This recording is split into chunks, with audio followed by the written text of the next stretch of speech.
ঢাকা চিটাগং যে মহাসড়ক, এই মহাসড়ক এটা তো আমাদের আছেই, এটা কিভাবে দখল নিতে হয় সেই জিনিসটা আমাদের জানা আছে। ওইটাকে আমরা এটাকে আমরা আমাদের মতো করে এটাকে নিয়ন্ত্রণ নিব। আমাদের নোয়াখালীর ভাষায় একটা কথা বলে, কথা হলো কি, অল্প বয়সে পাকলে বাল, দুঃখ থাকে চিরকাল। আমি এতদিন এই কাইল্লা ফাঁটাকে আমি এতদিন খুব চালাক মনে করতাম। আসলে যে কাইল্লা ফাঁটা এত বলদ, সেটা কল্পনার বাইরে। আর বলদ কেন বলতেছি? কাইল্লা ফাঁটা বলতেছে কুমিল্লার রাস্তা নাকি দখল করবে। আরে ভাই, কুমিল্লার রাস্তা যদি তোরা দখল করস, তাহলে আমাদের একটা ডিস্ট্রিক্টের একটু সমস্যা হবে। আর আমরা যদি ফেনী মহিফালদি যদি বদ্ধ করে দিই, তাহলে সারা বাংলাদেশের সমস্যা হবে, সারা বাংলাদেশ অচল হবে।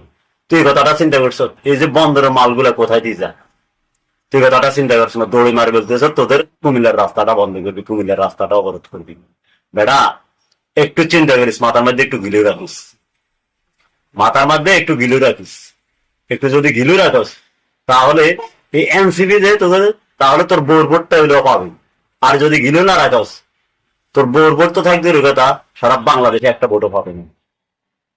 এটা আমি কথা দিলাম। এনসিপি করস, নোয়াখালী যাইস, তোর এনসিপি করবে জিগাই নোয়াখালী এনসিপির কথা বলবে বা এনসিপির প্রার্থী হবে, ফেরো না বাসুসি করামো, এটা কথা দিলাম আমরা।